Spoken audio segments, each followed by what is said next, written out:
All right, so our first match of the day, as you saw on the screen, will be the first two names mentioned. It was Kolento from Cloud9 up against Tom 60229 from Way Spider. He's from Yoi Flash Wolves. Flash Wolves, excuse me. I've casted so many of the Way Spider guys like Roger, Ping Ping, Ping Ping Ho that it kind of got ingrained into my head. So Way Flash Wolves from Tom, he's a great player, a player that people say, how has he been doing since BlizzCon here, Monk? Like some people haven't been able to pay attention to some of those tournaments. Yeah, what's Tom been up to? He's been just steadily playing and everything. This Hearthstone is his full-time job. Great. And I think out of all the players in the world, I would say him and Hoy are two of the players that play in the most tournaments ever. I've been adminning all the tournaments, and I pretty much see we've had 16 open tournaments in the ONOG Summer Circuit. He's pretty much played in all of them. And he accumulated a lot of points, and that's why he's here right now. So he's here solely based off of point qualification. Yes. So the way things worked here is you either had to win a feature tournament, or you could you could qualify based on the number of GEICO points you accumulated over the past 3 months. And Tom, he's just been doing really well in every open tournament. He even advanced to some feature tournaments. And throughout all this, he actually finished in at the 8th seed in this tournament, but still pretty respectable. Sure. And it doesn't really matter. I think now in stages in Hearthstone, a lot of the players have achieved a level where if you get first seed, sometimes you match against a player who's just as good. Exactly. Maybe even better in the 8th seed. I think it's these guys shouldn't necessarily regard each other like, oh, well, I'm the first seed, I should be, or he's the first seed, I should be afraid of him. Just kind of take it step by step. Also, Tom recently, of course, he won Assembly 2015. A tournament that I was at, and he did so in a fashion. He played very standard decks, but he played them all very solidly. He's not the most flashy of all players, but like he knows how to get it done, simply based on the fact that, yeah, he has played so many open tournaments. He's probably played more Hearthstone than almost anyone in the world. That's right. He's also a guy that takes it upon himself to really perform well. I remember last year at BlizzCon, specifically coming from Taiwan, Tom was crushed when he wasn't able to advance through. The way it happened to him and Frozen Ice didn't end up going through. Kolento, on the other hand, he's had he's like the paramount example of success in Hearthstone. He's a tournament threat to wherever he goes. He's got so many championship titles under his belt, as well as a lot of money to be made. And I think Kolento comes in here pretty relaxed. But the thing is, you were saying that you're not sure if this is the type of tournament that Kolento excels at. Yeah, so traditionally Kolento has done fairly poorly after new expansions have come out. He has one of the highest win rates out of all players in the world, just overall. But for example, when GVG came out, he lost about 13 of his first 14 matches. And as the best player in the world, that's not something you want to do. And I kind of attribute that to maybe he experiments too much in the beginning of expansions, and he tries out too many new things. Well, I expect other players, for example, to just bring like the standard tried and true decks. Well, he does have one of his classes that people don't necessarily associate with Kolento, but they should. It's the Priest class. We also see Paladin and Warrior as a choice for Kolento here. Paladin starting to get a lot of help, especially from the Grand Tournament. Over on Tom's side, we have the Warlock, Paladin, and Warrior combination. And I was anticipating that Paladin and Warrior would be two of the most popular classes. It's pretty surprising, though, to see that Warlock would be chosen here from Tom, but you were also mentioning, Monk, that you think Handlock would be a great call currently in the metagame. Yeah, I think some of the Handlock is just really good against some of the newer decks that are coming out, like it might even be good against Shaman, but it's just a class that, like, pretty much on ladder, no one is playing Handlock because they're all trying out the new cards. But you got to go back and see what's tested, what's tried and true, and Handlock is certainly, I feel like, a deck that's never going to go out of favor. Yeah, I think so, too. I'm really curious to see what these guys are bringing specifically, because even within the Paladin class, we've seen different types of Paladins continue to rise up. We've had mid-range Paladin get some help from that Murloc Knight card, for example. Or we've seen the Secrets Paladin start to gain some popularity. In fact, me and Monk were playing some ladder right before this broadcast started, and it was like 70% Secrets Paladin. It's funny that you should mention that statistic, because we were having dinner with Tom yesterday, and he told me that on the Asian server, 70% of all decks at the top level of ladder are the Mysterious Challenger Paladin deck. So there you go. Yeah.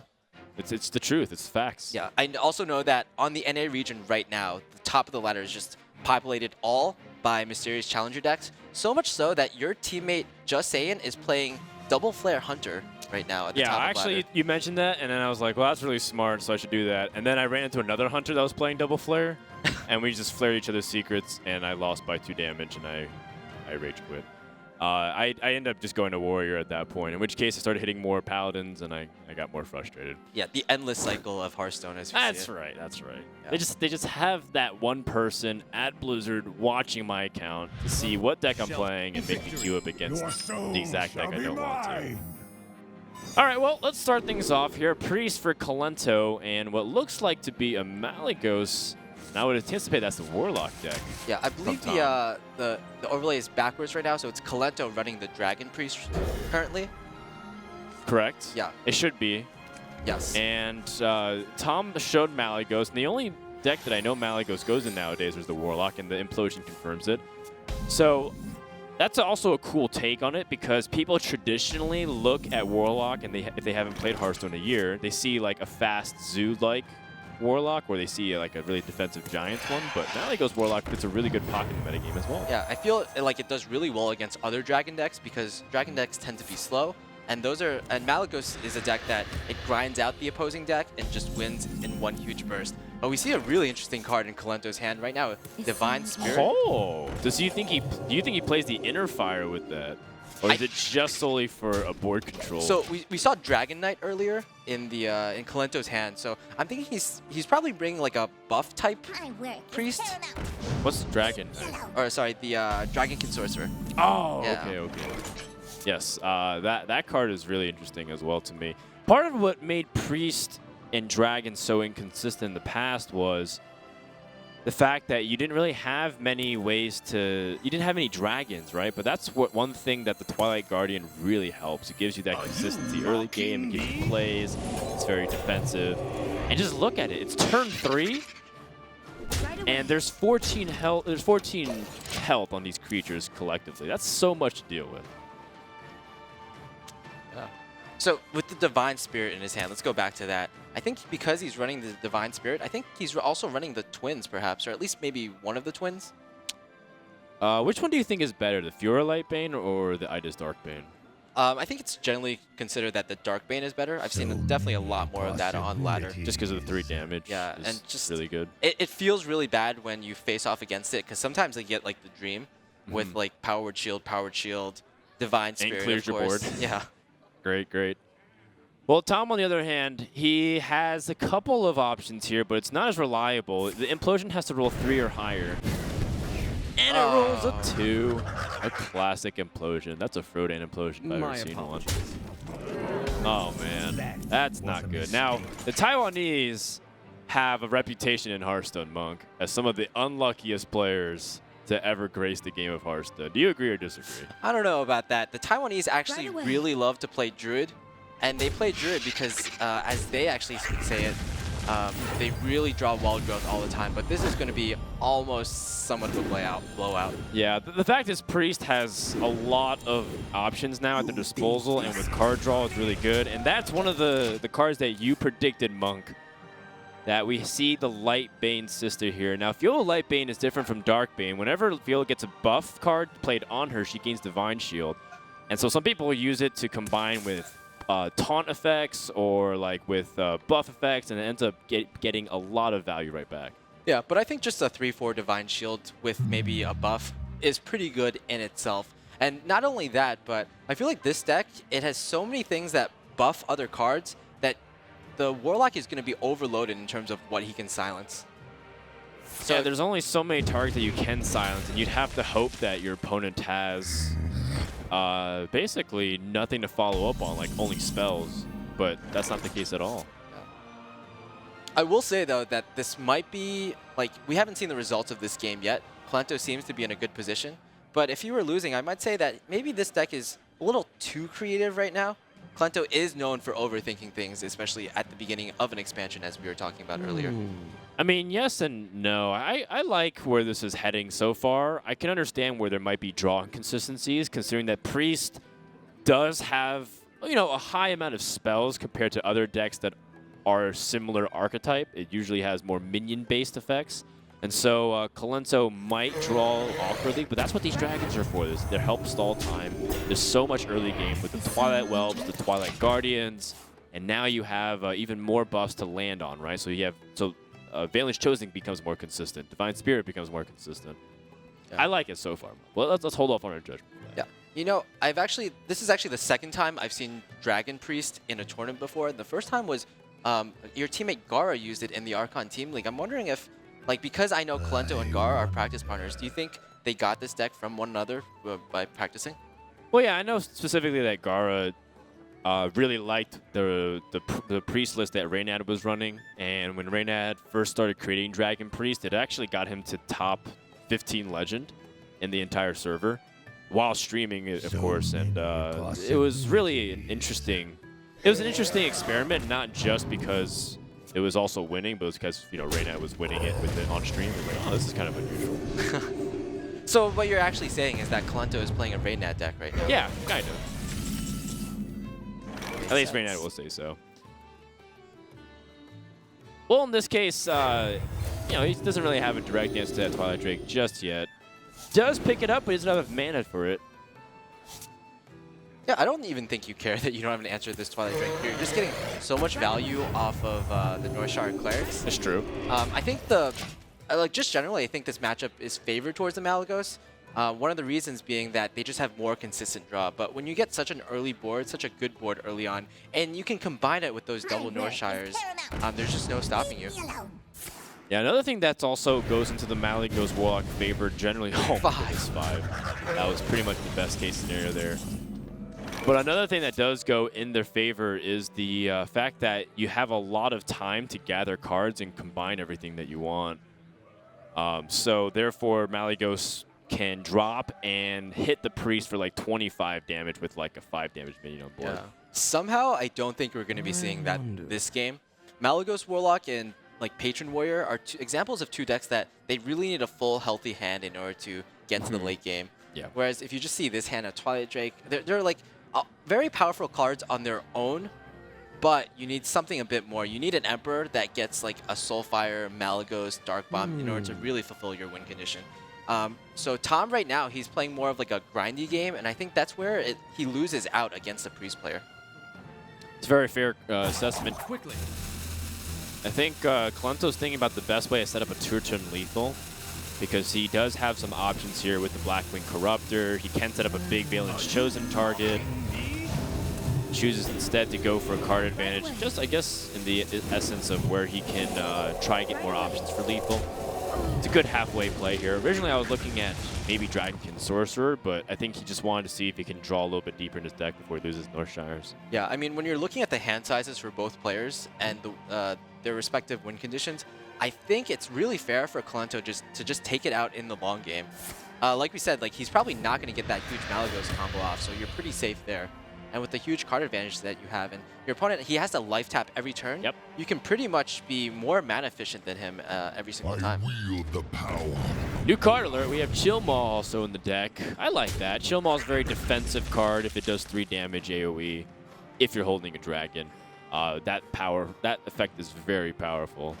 Yeah. Tom also. Well, go ahead, Mo. Yeah. I was gonna say it's like one of the more anti-patron cards in the game. I would say that card and the new Twilight Drake or the new Twilight Dragon is more of like the Twilight Guardian rather. There it is. They're like two of the only anti-patron cards, and that's actually another talking point. How much Patron Warrior we can see in this game or in this match rather. I would put it past these guys to at least have one of them to have Patron Warrior, but I would also want to see some Dragon Warrior because dragons are cool, man. Dragons are pretty cool.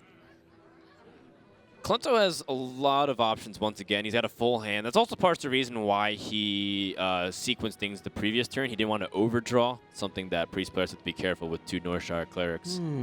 He can Shadow Word Death, remove. That gives him 5 more mana.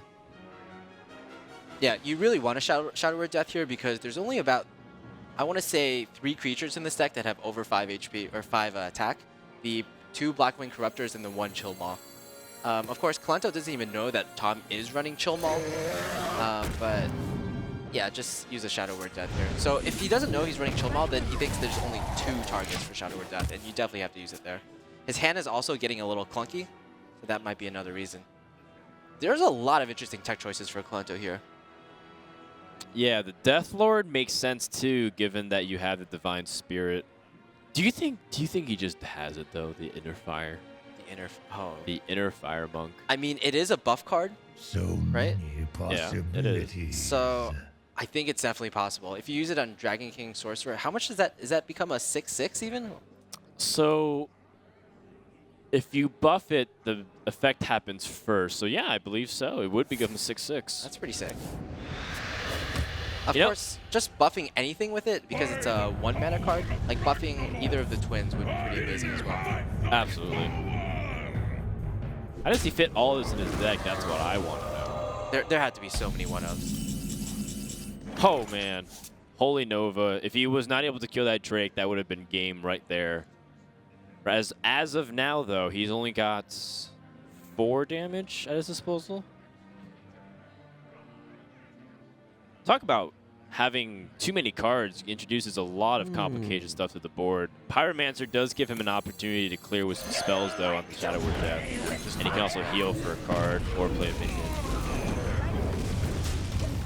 All right, here it is. Finally, the victory push for Kolento. Tom needs to draw better ways to deal with this board here. Chilmaw is his only answer at the moment.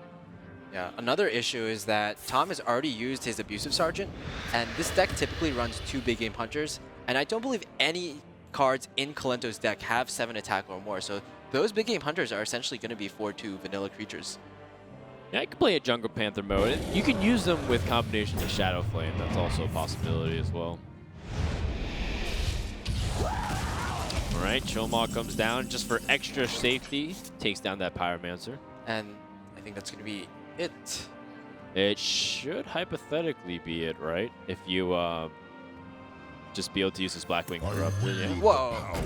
Wait a minute. No, it's fine. No, that's Because it doesn't kill off the Dragon King that Sorcerer, was a little so. more flashy. Oh, well, what was the play that you saw then? That was the play that I Go saw face before. with all 2 spells. Holy Nova, and then Blackwing Corruptor into face. Oh, That's okay. 5 damage. Sure. Easy peasy. For some reason, I was like thinking you had to get past the Chilmaw, but yeah, it doesn't matter. Same route, or alternate routes gets the same result. Yeah, I think that was actually a really good starting game for the day. We saw kind of like, it's an older deck and a newer deck, but the older deck had a lot of like new creatures.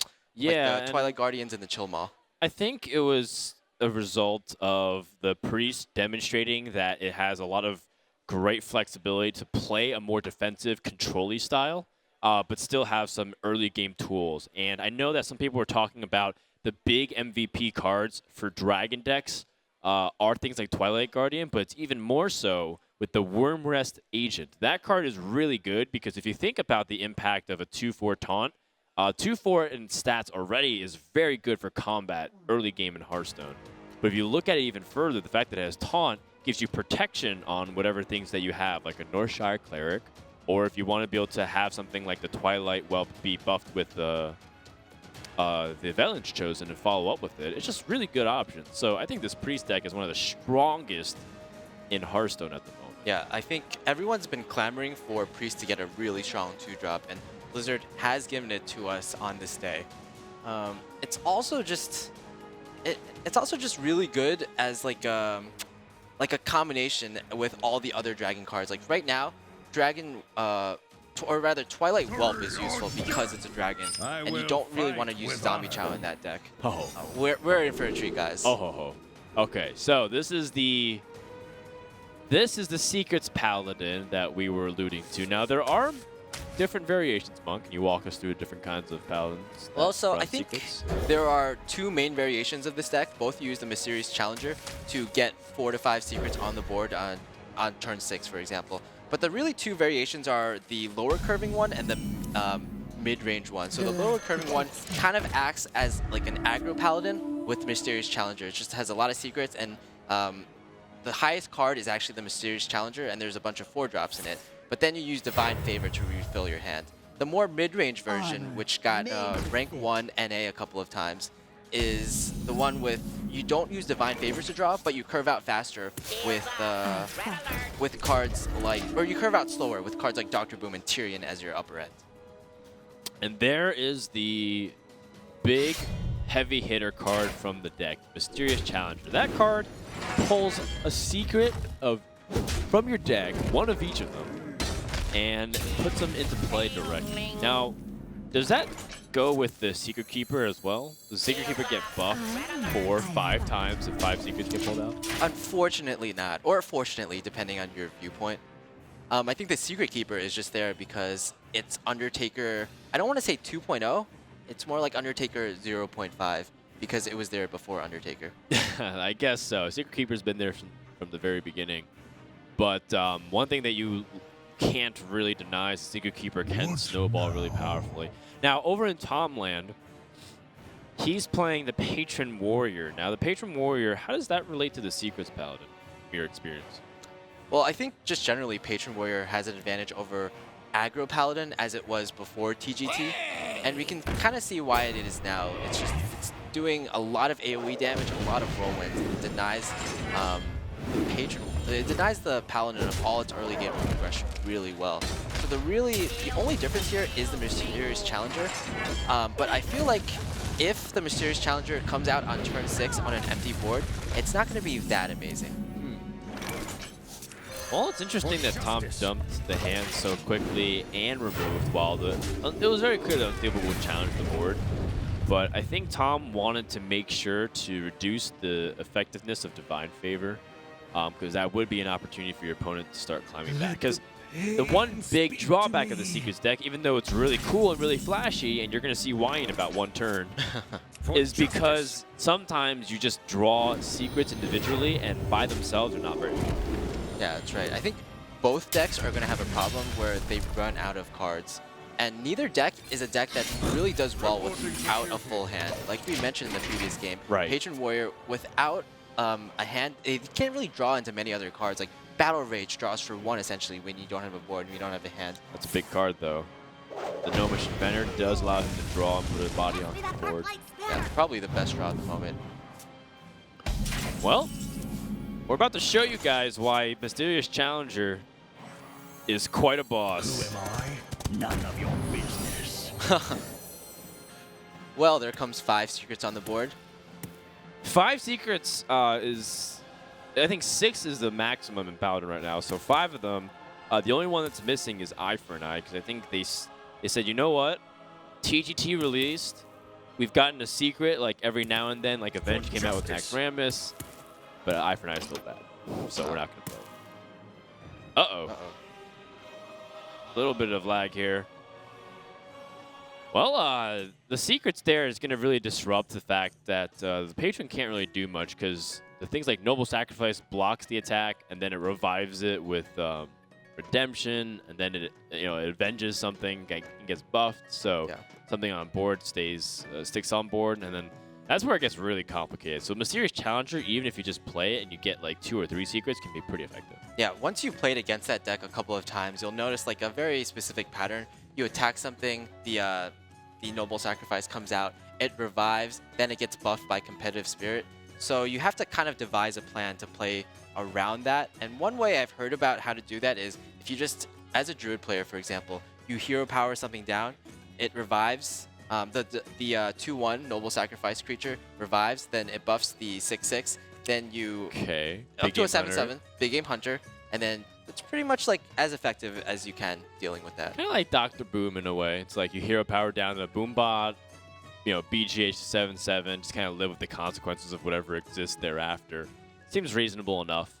So I guess that'd be the best way to deal with it. I think we're gonna have to figure out all those tech issues though, and figure out what's happening exactly with the internet. Hopefully we don't have to restart, but it's very ambiguous to see what would happen in the game. I think the Paladin was in a pretty decent spot because it didn't look like there was a way to deal with it unless the Warrior Drew execute immediately and was able to kill it off. Even if he had, I guess he had a slam as well, so that would be pretty good.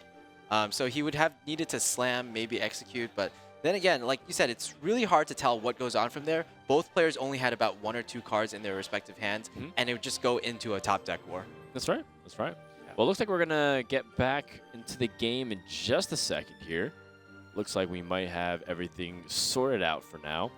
But in the meantime, we do want to encourage you guys again to hashtag GEICO Gaming. They are giving away a PC to do it now.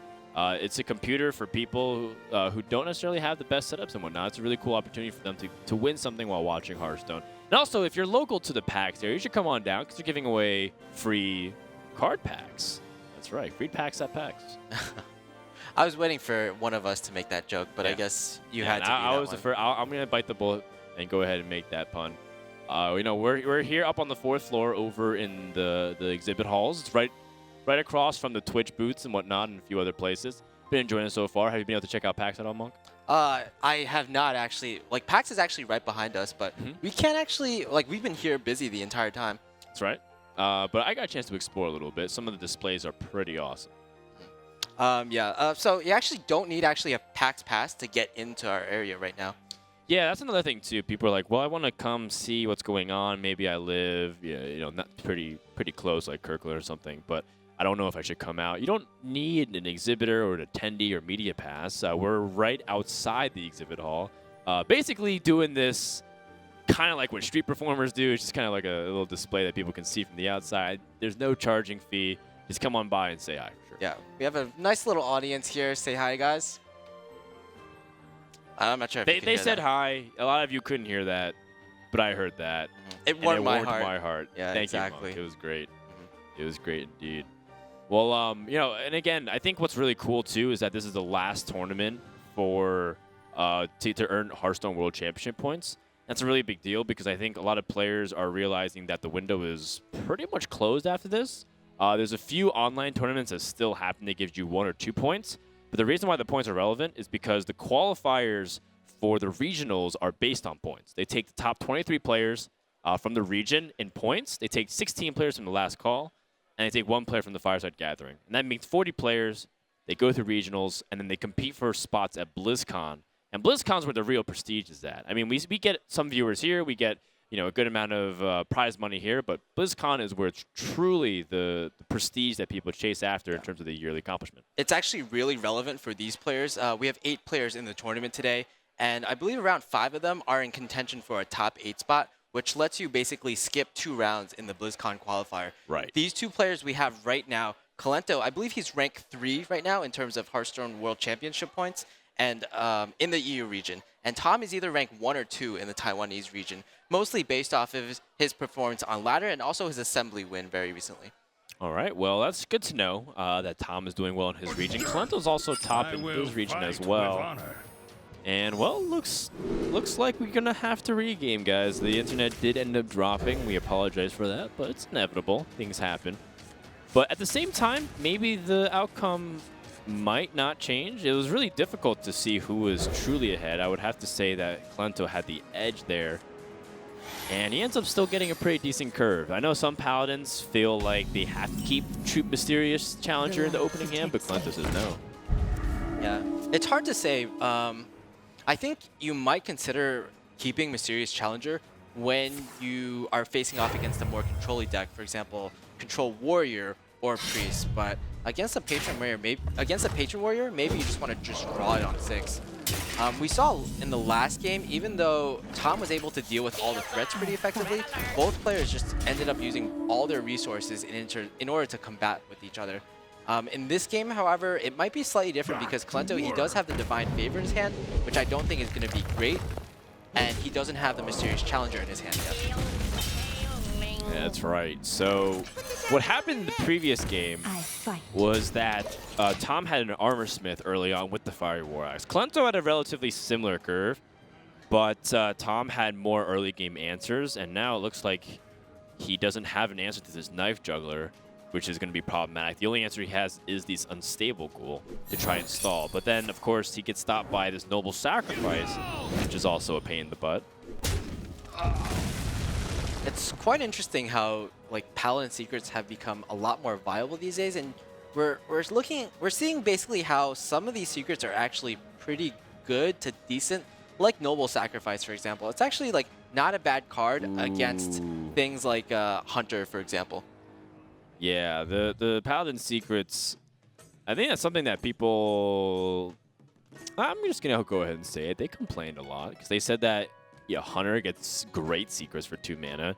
Mage has a lot of high value opportunities, but what happens when the Paladins gets left out all the time? They're like, well, Mad Scientist can pull a 3-mana secret, put it from my deck into play, but then Paladin, what do I get? I get these 1-mana secrets, and then on Blizzard's end, it's like, well, how do we make a 1-mana secret viable without making it too strong? Like, what can you really do for 1 mana that doesn't just break the game? Yeah. I think one issue is that even in these more modern Mysterious Challenger decks, there's like 10 to 12 secrets in each deck. But players are still deciding whether they want to put Mad Scientist in their decks. Because, Right. like, just getting a 1-mana secret and a 1-mana secret that's, like, usually not that great. It draws, technically, right? It helps thin the deck.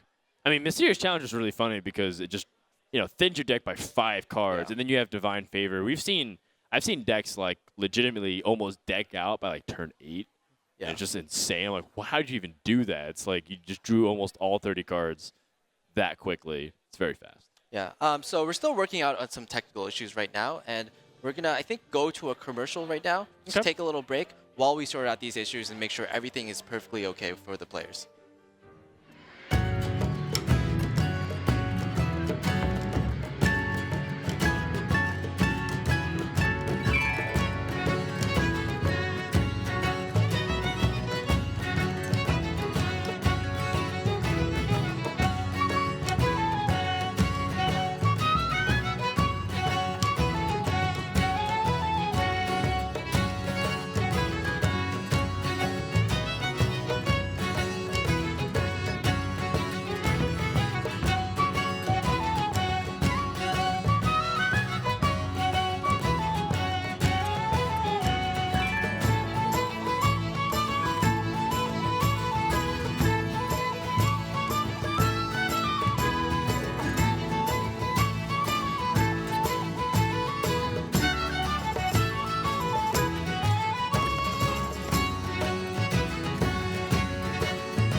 Welcome back, everybody, to the One Nation of Gamers Summer Circuit, as we are past all the tech issues, and we're happy to announce that we're going to continue to progress through our series of Kolento versus Tom 60229 from Taiwan.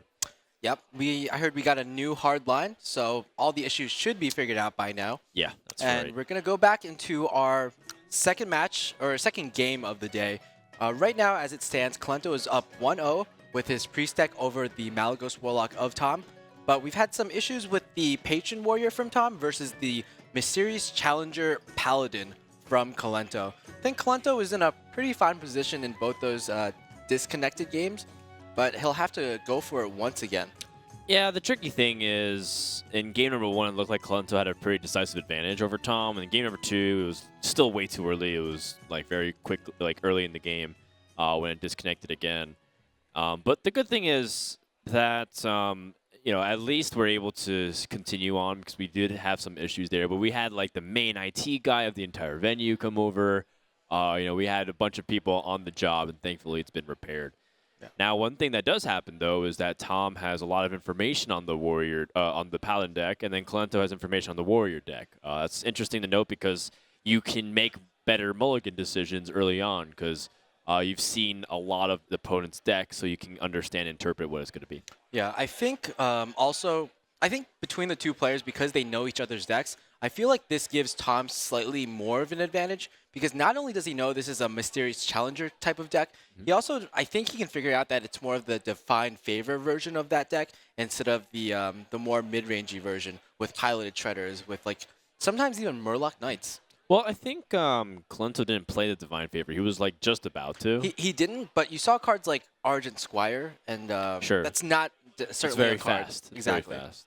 Makes sense. Makes sense. Well, I guess he can interpret that, assuming he continues to, explore that. I think he's very familiar with it. It's one of those things that you mentioned that the Asia server is flooded with this type of Paladin. Tom might even be playing it, right? Because he brought his own Paladin as well. So let's get back into it in just a second. For anybody who is joining us just now, thank you so much for tuning in or coming here live at PAX to watch it. We have Kolento winning the first game of the series as Priest, and he does have his Warrior and Paladin remaining. Of course, Tom still has that Malygos Warlock as well as his own Warrior and Paladin. Yeah, just judging from all these decks, both players are bringing Warrior. And as I was talking to you before the tournament began, I felt like everyone is going to be bringing Warrior to this tournament because Patron Warrior, I feel like it's still pretty good. A lot of the new TGT decks, such as like the standard mid-range Paladin and the mid-range Shaman, seem to be not so favored against Patron. Meanwhile, though, Control Warrior has gotten a pretty huge buff. Not just Control Warrior, but also Dragon Control Warrior. Not only did they get the Dragons, the Twilight Guardian, and the Chill Maul, they also got like the big 10-mana creature, Varian Rin. Rin. Yes. R before Y. Except after C. I think that's how English works. Still unconfirmed. Kolento is going to start once again with an option to keep the Mysterious Challenger, but he's opted against it twice now. And, of course, it's because the curve is much more aggressive. You want to be able to honor it. And I think another interesting choice that he's evaluating is this Noble Sacrifice, because it does make it very painful if Warrior has to choose to use a weapon swing and not be able to take off what's on the board, but I think he'd rather have earlier curve that favors the board. Yeah. The way I see this deck is kind of like, it's very similar to Patron Warrior in the sense that, whoa. That's cool. I like that. That's a new legendary card. It's called Gormok the Impaler. What it does is if you have 4 minions on board, you can choose to deal direct damage to any target you want. But the key is you have to have 4 minions on board. The actual creature itself does not count as a minion. Right. We've seen some players. The battle cry happens before the minion. Yeah. We've seen some players make that mistake, sometimes twice in a single league. Yep. It happens. Even to the best of us, or to the clowniest of us. Yeah. But as I was mentioning before, I think it's similar to Patron in that it's kind of like a deck that was introduced in an expansion. Oh, that's unfortunate. Let me think. Anyway, it was a deck that was introduced into the expansion, but no one had really thought of it before they got to play test it. It's kind of like a proof of concept, but no one thought this deck would actually be very good. The Secrets Paladin? Secrets Paladin well, one person thought it might actually be really good. Was it Strife Crow? It was Strife Crow, believe it or not. Yeah, he was. It's not so hard to believe, but it's of course it was Strife Crow. There's one person who was like, he said Mysterious Challenger had potential to be on the level of Dr. Boom. That's what he said. Move quickly. Yeah. Because how do you deal with it? You have to specifically have Flare plus exact removal. So Flare Deadly Shot is how you kill, how you answer Mysterious Challenge. Yeah, and that's only if he doesn't have any minions on the board already.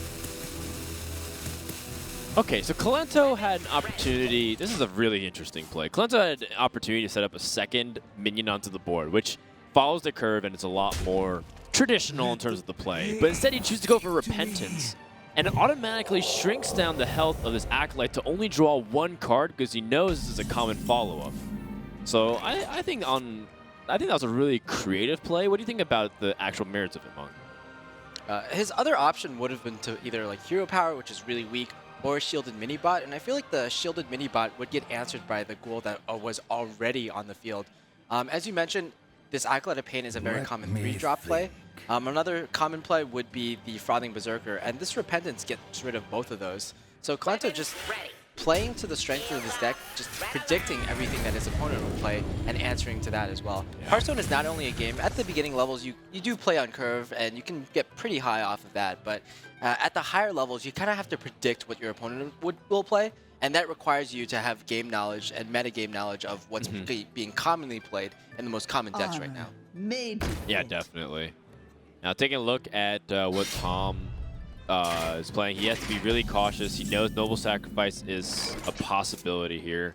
Kolento whiffs on his draw. He gets Noble Sacrifice number 2, but he can just play the Gormok Impaler. Even though you don't get the Battle Cry, you see its awesome animation. Yeah, I guess you can still have really good tempo play. 4/4 for 4. There's worse cards. Yeah, definitely. I think it's one of those cards that where you're really, really happy if you get the effect off, but it's not so bad if you don't get the effect off. I think in other versions of this Mysterious Challenger deck, this card might be replaced by Guardian of Kings, the Blessing of Kings, for example. Sure. And if it can get 4 damage to the face, then it's equivalent to it anyways. And another thing, too, is that the Noble Sacrifice will interact, so Tom does correctly predict this Noble Sacrifice. And the other thing is there's an Avenge, so this will buff one of those 2 creatures. And if it hits the mini-bot, oh, that's problematic. Problematic indeed. Because before, if it hit the Gormok, it just execute it. Oh, actually, Tom, I think he still could have gone for a board clear with something like... He had the Slam, he had... Ooh, that's quite a draw there. We got the Divine Favor to pick up 6 cards. Oh, and a few people are clapping in approval for that. Shame on you. That's a little you degenerate unfortunate. Paladin players. A little unfortunate for Tom. He, in the previous games, he was kind of playing around Divine Favor by not drawing too many cards. But this time, he kind of changed the strategy around by going for the Battle Rage. I wonder if he forgot about whether his opponent had the Divine Favor or if he actually got tricked by the fact that no Divine Favor was used in the previous 2 games. That is a possibility, but I think a lot of conclusions could be drawn. It'd be one of those things, too, where maybe he felt like he couldn't afford to play around it based off his hand. His hand was a little bit awkward. He didn't have the Deathspite. Deathspite plus the Inner Rage and the Whirlwind effect would have been a great way to clear the board. Now Noble Sacrifice number 2 comes out. Get down! Again, very annoying. He can't really deal with this shielded mini-bot unless he's willing to give up a lot of health. And now the shielded mini-bot, if it decides so, it can trade into the Frothing Berserker or even the Warsong Commander, which they're both very huge threats. And in a way, he's doing the job for him because now he can effectively not worry about the Frothing Berserker number 1. Yeah, attacking with the Fire War Axe because he has so many weapon charges left. And that's so, pretty good. Good draw. You know how we say it's turn 7 and we play Dr. Boom? Is it still the case here? I'm not so sure because the Warsong Commander is such a big threat. There are instances where you don't play Dr. Boom. Like, one of them, of course, is if you're about to die and you need to set up a pawn instead of a boom. The other is if there's such a huge threat that you should answer the board. So sometimes Emperor Thorson's out there, you need to answer it. Or in this case, a Warsong Commander, which is highly threatening. So Kolento has to make a read off of, why did my opponent attack my face the last turn? And he has to think about whether his opponent has a second weapon. That's certainly what I would be thinking about. I mean, just going to the face with the Paladin, into the Paladin's face, when he's at 29 HP, doesn't make too much sense otherwise. Yep, absolutely. And another key point, too, is that Tom here doesn't have enough mana to develop a weapon plus play the Gnomish Inventor unless he wants to set up the Fiery War Axe instead. And there's also one more secret, by the way. So we've seen 2 Noble Sacrifices and a Repentance, but we haven't seen a Competitive Spirit, which is guaranteed to pop, and now all of a sudden this Argent Squire turns into a shielded mini-bot. Are we sure that that's a Competitive Spirit right now? Yes. He played it from the hand versus, well, what's about to be played. Not from the hand at all. You guys are going to see a treat now. Wow, that's actually a pretty impressive card, too. The Redemption. Oh, wait, he gets played from the deck as well. Never mind, I forgot about that. Yeah. But the Redemption is pretty effective with cards like Argent Squire, which ends up staying alive. But then, well, the funny thing is, too, is that the Patron does end up getting more spawns off of the Redemption. Yeah. Fortunately, not too much patroning can be done this turn. And again, he still has to deal with all these secrets. Right. So another challenging aspect, you kill off the Mysterious Challenger, you buff the Argent Squire because you know Avenge is pulled. You know that there's also another Competitive Spirit, so if you don't do anything, there's going to be more board presence that can be even stronger. And then you can put him on Redemption. Those are probably the 3 that he has right now. Yeah, we've seen both Noble Sacrifices being used. Mm-hmm. And yeah, like you said, I'm not sure, he definitely can't effectively clear this entire board. Well, he could if he was willing to, again, part ways with his health. Like, if he equipped a Fiery War Axe instead of hit with the Deathspite, he can clear.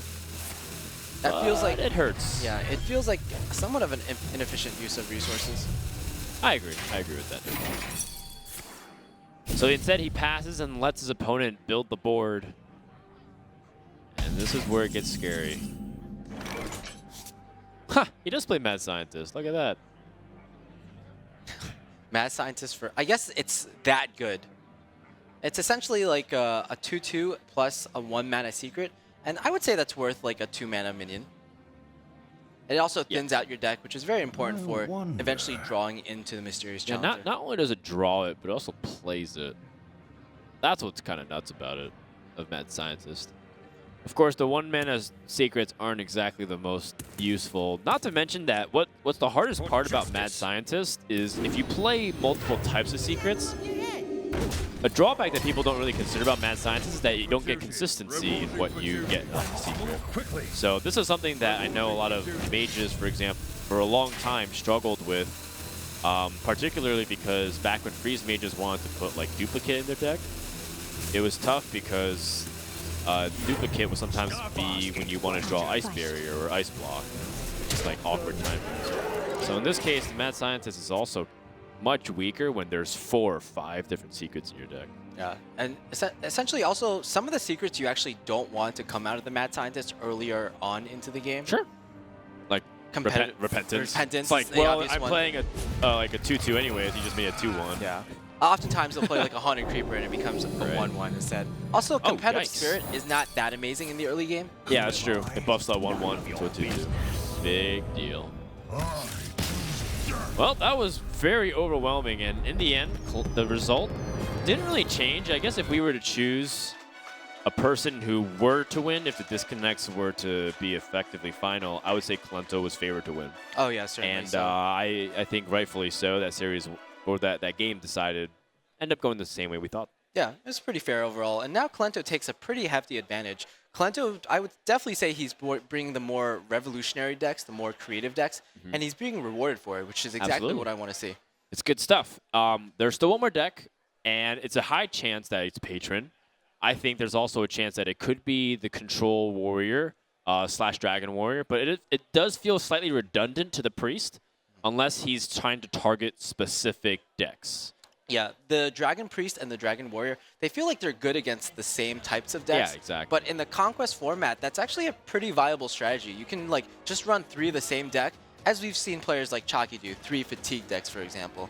Which is also very interesting considering that if that was the case, then Kolento is running 2 very similar control decks and then 1 aggressive deck, which feels it feels uncoordinated if that was his actual plan versus like if he brings 3 decks that he feels is very strong against the meta overall, then he increases his chances as much as he can that way. So I'm predicting a Patron, and if Tom senses that, I think he just goes ahead and queues up his Warlock. Okay, so Tom is the Warlock I'm wrong. right now. Okay, that's cool. Okay, this makes sense. I think it's one of those scenarios where you have like a strategy bringing 2 Dragon decks, 2 Control-y Dragon decks, and then you just bring like what you think is the best deck in the metagame. So it's kind of like the strategy of bringing Patron plus like... Plus anything else. Yeah, sure. Let's go with that. Fair enough. Even Life Coach acknowledges it. Life Coach is a control player, and yet he still brings Patron plus Handlock and Control Paladin, right? That's kind of like the Life Coach style. I can identify that as well. Interesting to see that Paladin has taken that spot in terms of the metagame to be one of the best decks currently, at least with the secrets. Yeah, I mean, we've seen a lot of decks take like the #1 spot in just like everyone's minds, but I don't think Paladin has ever been #1. So if Mysterious Challenger Paladin becomes a thing, which I'm pretty sure it will, and if it becomes It's number already one, a thing, Monk. it's true. We've seen it in one of the biggest tournaments to date. My work is paramount. Yeah, if it becomes a thing, it'll Leave me alone. definitely be a huge buff to Paladin. I mean, we have Warlock, Zoo being #1. We have Rogue being what's considered #1. We have Mid-Range Hunter being #1. Even Patron, of course, being #1. But it just feels like Paladin has never had its time to shine. Yeah, Paladin, Shaman, and Priest are the 3 classes that's never really been on top before. Now, interesting to note that this Dragon Warrior deck from Kolento, they have a lot more mid-rangey creatures, and thus they're a little light on the heavier end of stuff. We don't really see things like Ragnaros here. We see more like Ysera, Alex Strauss, of course, for the Dragons, and Gromosh. But then you start getting a little bit lighter because you have Blackwing Corruptors and Twilight Guardians. So how do you feel about this Dragon Warrior deck? Because there's also some interesting inclusions like Alex Strauss' Charge, which is the 2-mana 3/3 that gets you charge. Yeah, that's an interesting one as well, because it's a 2/3 that becomes a 3/3 and has charge, but it oftentimes feels like it competes for the spot with Armorsmith, and I feel like sometimes Armorsmith can be just better because of the ability to regain back health. Also a fair criticism as well. I think there is, I mean, that's a card that's in contention. It's in some decks, it's not in some decks. And this scenario is not entirely too helpful. He just has Death Spite and goes ahead and knocks it down. A lot of just early sparring back and forth, controlling the board. I think this is exactly what Blizzard had in mind when they came up with the Dragon concept.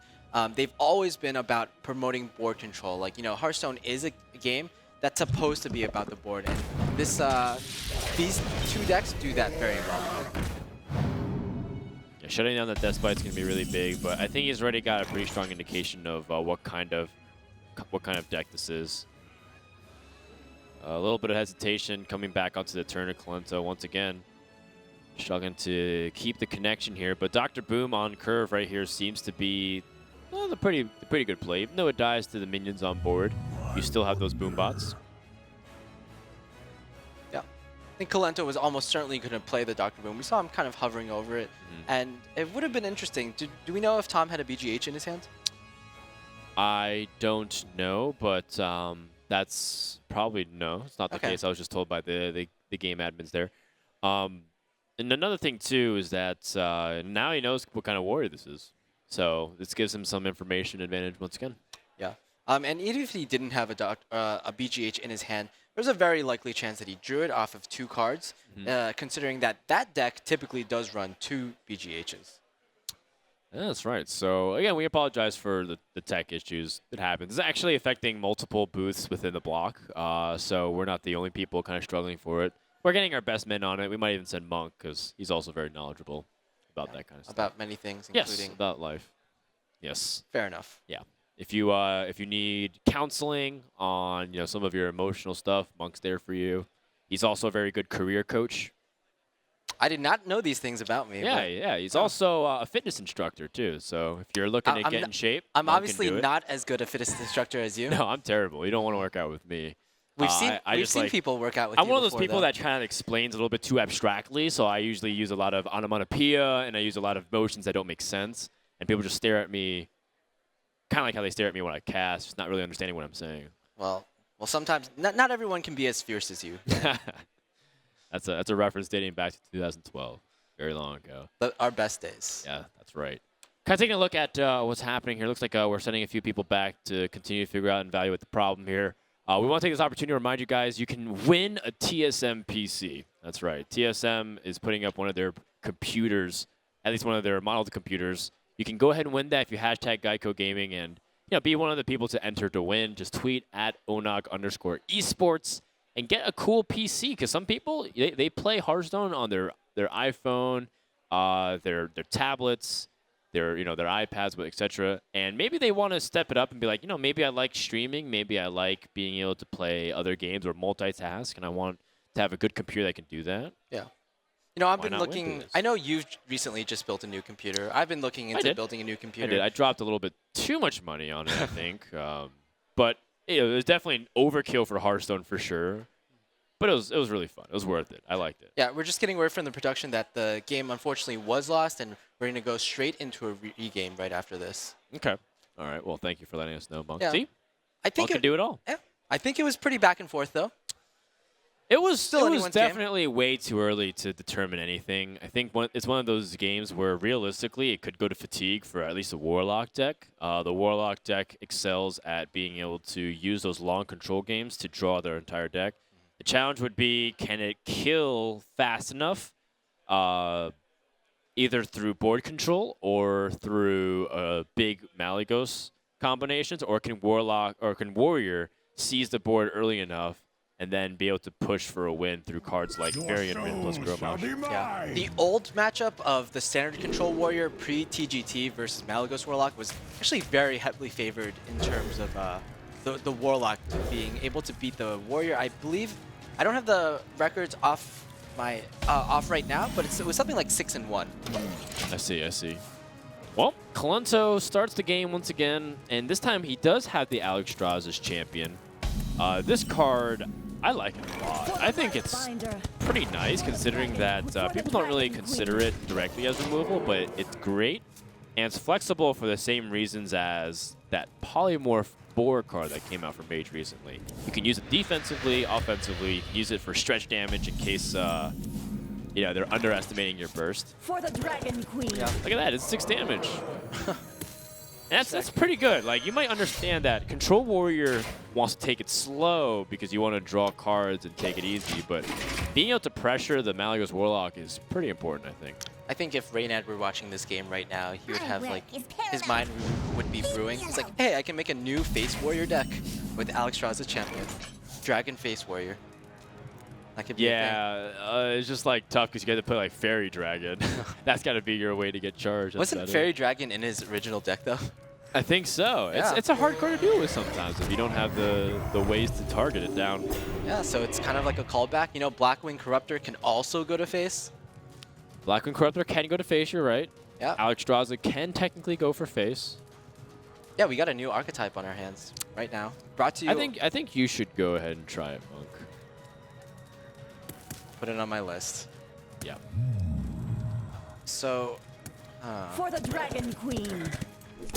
Think about if you should remove this. This is a turn where you worry about Implosion and Hellfire, because Hellfire was guaranteed clear.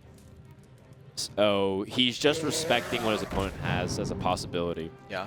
I think it completely matches what we saw in the last game between these two. Both players were basically trading as much as they could. And this is another layer to why Kolento made the play he did, so that way he keep his Drake as healthy as possible, or his Guardian rather, and that way he can trade perfectly into it. Once again, his opponent has to have a combination that's unlikely, Hellfire plus Mortal Coil. Okay, so here's an interesting turn. Basically, you can go for the Coin Emperor, but if you do, you're only reducing pretty much minions on the field, and you would much rather reduce components of the combo, as you do with Patron, for example. You want to reduce the Dark Bombs, your Soulfires, and the Malagos, of course. That's right. The key to this deck, again, you don't want to lose yourself too much in the war for the board. You have to remember that you're trying to draw into your combo finisher. You have your Malagos bomb with the, you know, with the ammo that's reduced. The Soulfire becomes 0. The Dark Bomb becomes 1. And then you have easily 26, 28 damage, somewhere in between there. I would have to say if I want to give the advantage to anyone, it would probably be Tom, since he's doing really well with putting Twilight Drakes on the field, and those are the minions that are kind of the most unfair in both these decks. It has 4/9 stats both the times that Tom played it, and it's just soaking up all the damage, since Kolento doesn't have like shield slams in combination with armor or executes to deal with these creatures. He has to deal with them like blow for blow, and that's something that Dragon Warrior struggles with when they don't draw their instant kill cards. I was trying to think if Kolento knew his opponent was playing Dragon Warrior, and I think he did because he saw the Blackwing Technician, right? Yeah. And the Blackwing Corruptor. And he's seen Twilight Guardian in his previous games as well. You have to keep in mind that he did play against this deck in the very first game of the day. I know it was a while ago, but if you can reach back then. Touche. Kolento, he's going to have to find a way to not take too much damage because his opponent, he doesn't end up tripping at all. Recognizes that he can kill off either with the weapon, so it doesn't really bring him inherent value to try and just play board. Instead, sneak in more damage. I like it. Yeah. You know, some of these Dragon lists, they cut pretty important cards like Armorsmith, Shield Block, and Shield Maiden.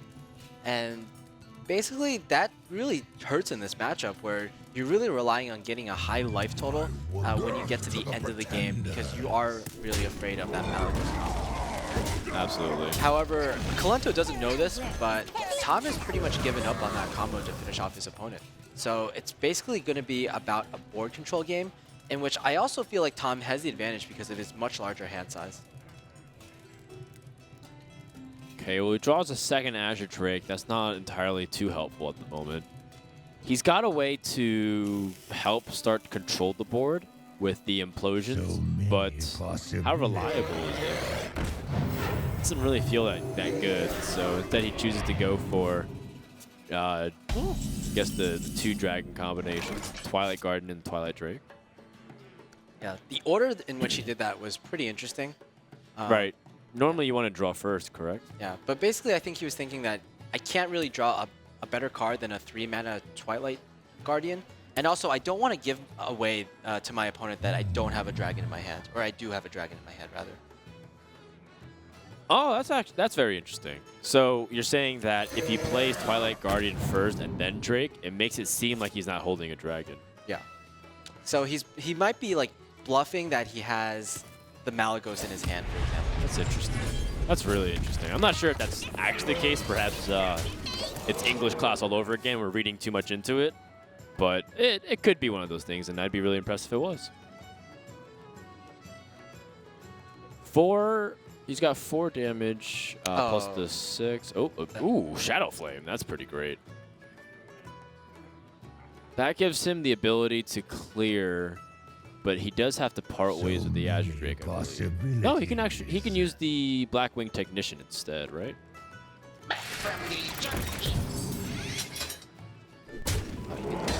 Okay. Well, he's instead using the Drake. Perfectly fine as well.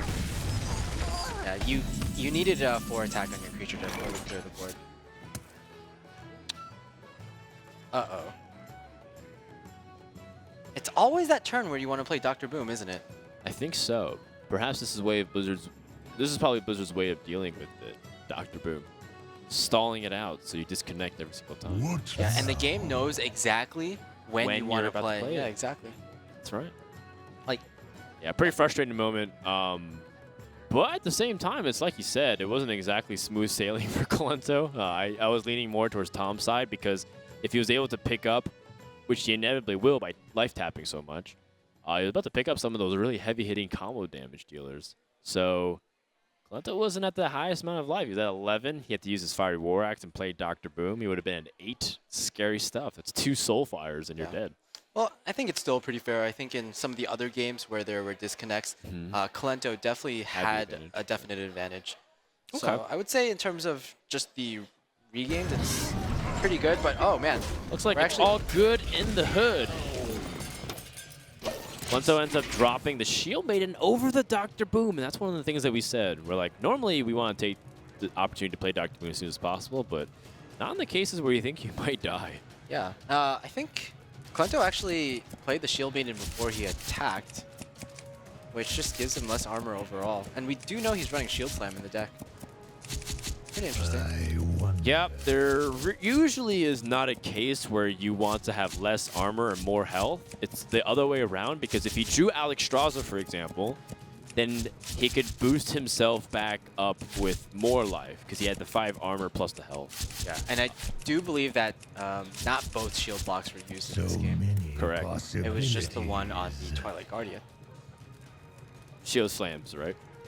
Yeah, shield slams. Sorry. The only other thing that I could... No, there's really no other... it's just probably a simple sequence error. That doesn't have much consequence because he doesn't have shield slam or Alex Straza. I think Tom's still having some connection issues, unfortunately. Yeah, Tom doesn't seem like it's on his turn at the moment. So, and if it was, he would have played that Drake a while ago and maybe even gone for that Implosion or the Blackwing Technician. Yikes. Now, I'm trying to imagine a scenario where Tom could draw dead, because the thing about that deck is it continues to draw pretty consistent, but there are ways for it to fall flat on its face. Like, for one, if you start drawing like your antique heal bots, you're not actually impacting the board very much, and you just get overwhelmed. Yeah. So there's definitely ways for Kolento to start coming back there. Yeah, and it's cast reasonable doubt. If Kolento ever drew his variant, which we don't know 100% is in his deck, then that's definitely a huge comeback. I mean, putting a 10-mana minion on the board and 3 more after that, potentially. It could just Right. blow out the game, especially since that one Shadow Flame has been used, and the Malygos Warlock deck only has that one Shadow Flame. Yeah. Yeah. It's all true. It's all true. Yeah, unfortunately, we're getting word that Tom could not get back into the game, so we're awaiting for a decision from the admins right now. Yeah, it looks like he's stalled out there, and I don't think Kolento had Lethal on board at all, or even following up Lethal, so it's one of those things where it's ambiguous because the game would have definitely extended for a few more minutes. This is one of those games, like we said before, that it does go to fatigue sometimes. Yeah. So I anticipate it to be one of those longer games. Unfortunately, it's just frustrating to play multiple times. They have to keep their composure. These kinds of things happen. Well, how the day is going so far, it looks like we'll be heading into fatigue pretty soon. That's right. So who will be the first to crumble, Monk? Because only one person can win. It's a battle between the casters, after all. Yeah, I guess so. That's right. Well, I was thinking more of us on the team. Like, do we win or fatigue wins? Oh, okay. We can fight. That's an interesting way to look at it. Yeah. Yeah, I won't give in that easily. Yeah, I won't give up on us. Highly appropriate. Highly appropriate. So, guys, thanks for sticking with us. We recognize there's a lot of issues there. We hope that you guys continue to just stay engaged with how things are going on. And again, if you're in the area, we encourage you to come down to the PAX booths. It's free because there's no pass that's needed to go into the exhibit hall. We're just right outside of it. Yeah, exactly. Just head on up. Seattle's a pretty big place. If you're just in the area at all, we're on the 4th floor. You can check us out. We're giving away free packs too. Yeah. Again, free packs at PAX. And you know what? It's also pretty packed at PAX. So you can get I like packs at a packed PAX. And there it is. We're going to take a break, guys. When we come back, we're going to find out what's happening next here and hopefully be able to resume Kolento versus Tom. Welcome back, everybody, to the One Nation of Gamers Summit Circuit Finals here at PAXPrime 2015. Thank you so much for being patient with us. I believe we have those internet issues resolved for now. And we're once again going to try to tackle our first series of the day, Kolento versus Tom. Yeah, it's been quite a long day, but it's only been 2 games so far. Kolento, as a recap, Kolento is up 2-0. He won the first game with the priest deck versus and then he was able Warlock. to win, with the Paladin deck. And then we queued up the Warrior versus the Warlock. Yeah. In which was also a clash of dragons. And Brian Kibler's in the audience, and I assume he's very happy about this because we assumed that maybe Kolento brought the Patron, but he brought even more dragons to the lineup. Yeah, we all thought that the last expansion, Blackrock Mountain, would be kind of Brian Kibler's day to shine because, after all, he is the Dragon Master. But it looks like it's this expansion, TGT, in which dragons are really dominating at the moment. And rightfully so, because it's long overdue. We didn't get to see the domination of the dragons. We only saw the strength of the Patron Warrior arise from Blackrock Mountain, as well as the versatility of Emperor Thorson. But now we get to see cards that were initially designed for that dragon, and the holding mechanic to be very effective. Once again, we see opening from the Kolento, having Alex Strauss' champion, a card that's proven to be very versatile, and put on significant pressure against the opponent. Yeah, even 2 Alex Strauss' champions. Typically, you don't run that many 2-drops in your Warrior deck, so what this says to me is that because he has 2 Alex Strauss' champions in his opening hand, he probably doesn't even run the Armor Smiths, and he's definitely going very aggressive here. A move that I like as well, because we saw in the previous game, both players were at fairly low HPs, and if you want to heal back up as the Warlock player, you have to play a heal bot, a 3/3 for 5 mana, and that's going to be really inefficient for later turns. I like it because we've also had only 2 games, and it's been a few hours, Monk, so I think we got to catch up on some of that time, too. I like pressing the issue here. Of course, in all seriousness, I think it's a great to put the Warlock deck already on the clock. Because look at it, turn 3 and already at 17 HP because you have to take some damage by using that hero power. That's something that people don't really consider too much of a factor until they start losing too much health. It's like, well, maybe I'm taking my time, I can play defensive. Oh wait, half my health is gone. Yeah, I mean, mean, it's only turn 4. You typically think of the Dragon deck or any Dragon deck as kind of a very defensive deck, but when you get this kind of opening, double Alex Strauss' champion with the coin, I think that's more pressure than almost every aggro deck can put on. Well, it's the equivalent of putting out 2 Wolf Riders, right? Really quickly. It's almost as if, you know, Kolento's playing super aggro decks. Yeah. In this case, Tom, can he withstand another 9 rounds of damage here? Or 9 points of damage for the next round, excuse me. Because he only has 14 remaining and he doesn't have immediate life gain. Yeah, oh, man. And this could be a setup for 2-turn lethal here from Kolento. Yeah, it looks like he doesn't have too many options here. If he just implosions now, he will survive by 1 HP. But again, like we said, you need to heal bot in this scenario, but he can't do that because he'll have to spend all 5 of his mana. Said he parts ways with Soulfire. What's he going to lose on the other end? Is Acidic Swamp Ooze. Not a very good discard considering that there is weapons on the other side, but there's larger problems on the horizon. Like, for example, how does Tom stabilize beyond this taunt from Twilight Guardian? In fact, that's actually a good follow-up question. Why do you think he's not playing cards like Twilight Guardian to stop the damage? Does he not respect it? Or do you think the Twilight Drake is much better, more powerful because of the additional attack? Yeah, it's a very good question. I really don't have an answer for you, to be honest. The Twilight Guardian just overall seems a lot better. Well, for the pressing issue that is held so low. Varian Rin, not exactly the most useful cards for the next 4 turns. However, this could be the end anyways. Very realistically, Kolento just has to get 1 more hit in, and then that's it. For now, they're still stalling because of the Twilight Drake, or Twilight Guardian, excuse me. Well, this is actually why he did it. He was able to use his Abusive Sergeant in combination with the Twilight Drake in order to kill off the Twilight Guardian. So now he puts up a wall and has dealt with one of his opponent's threats. So he's actually, like, I don't want to say stabilized, but he's, like, dealt with the threats for at least this turn. Yeah, he's held it off for 1 more turn, but still, again, it's one of those situations where Kolento can just simply play on curve and pressure, right, with 4 weapons. He just has to have one of these minions hit. However, it's like you said, there could be a point of stabilization. He does have things like Blackwing Corruptor and Implosion to help stabilize the board. And that's a very good draw here for Tom.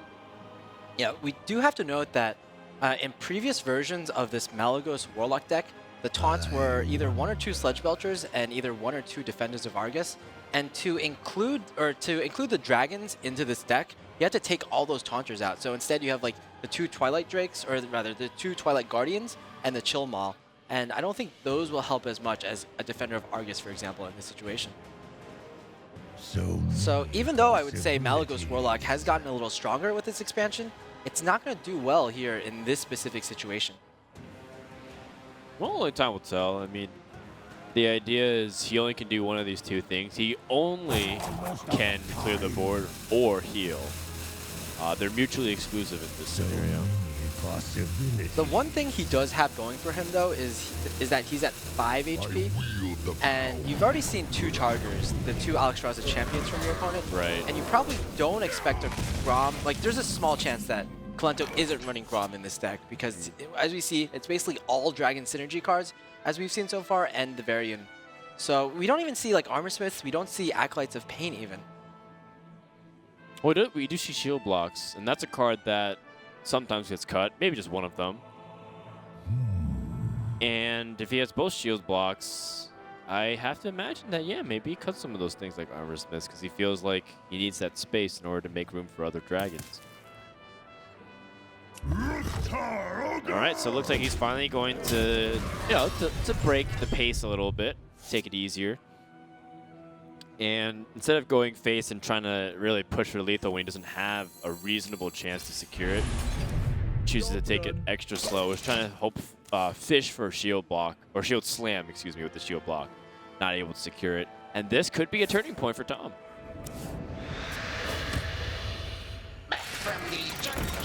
11 health is not a lot, but it's a world away.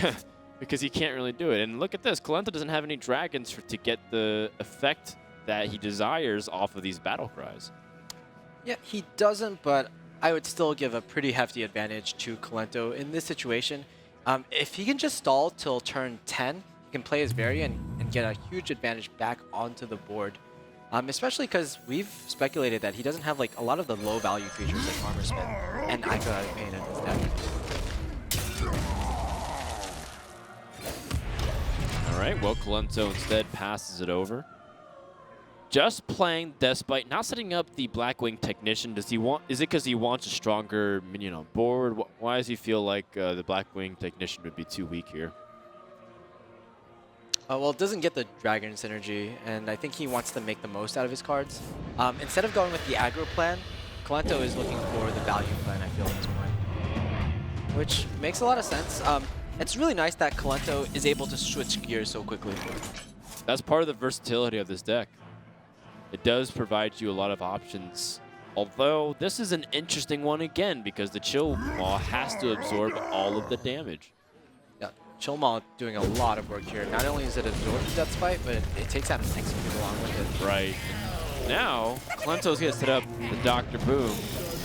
That's almost going to be basically the end of the game. Well, never say never. Of course, a lot of things can happen, man. but you know the Boombots do 8 damage to the face.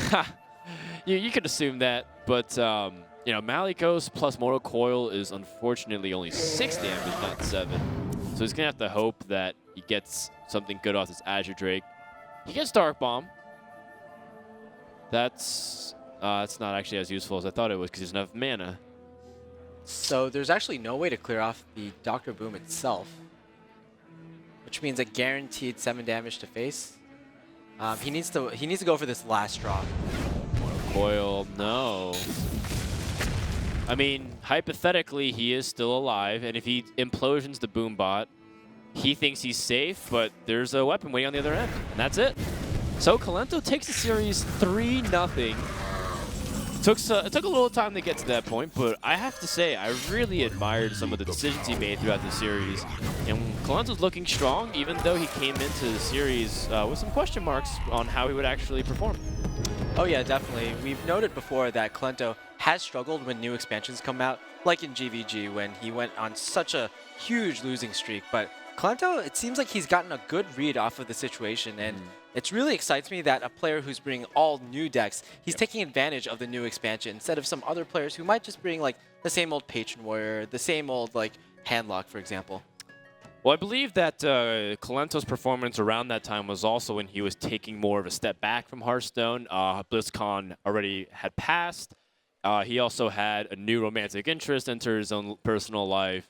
And I think he was just taking a lot of vacation time. So you know what the saying is. You can either have girls or Hearthstone, and unfortunately you can't really balance everything when you have that much responsibility on your plate. But I think Kolento looks really fresh. I think TGT was a really good opportunity for minds like him to start thinking about other kinds of styles. And the great thing is, he brought pretty much the entire palette of what we've expected TGT so far. He brought dragons and control, and he brought a new archetype of Secrets Paladin. Yeah, not only that, but dragons and priests as well. Meanwhile, Tom, he's bringing somewhat of the more standard decks. He's kind of like a guy who takes like the decks he already knows and then puts like his own variation on it. And that's what we did with the Dragon Warlock deck. Basically, putting in like 3 or 4 cards that are new into the expansion. All right, well, that wraps up our first match of the day. So we're going to have our second match, which is going to be the other side of the bracket. Who do we have coming up? Yeah, we have Dart versus Nostum coming up. Dart, he won a feature tournament, the last feature tournament, in fact, beating off Chalky in the finals. Chalky was certainly salty, a bit salty after that loss. Meanwhile, Nostum, he qualified from having a lot of GEICO points, just being a very consistent player in the ONOG summer circuit. It's also a very interesting deck builder. Looking forward to see what both these guys have. When we return, we're going to continue the One Nation Gamer Summer Circuit. Don't go anywhere.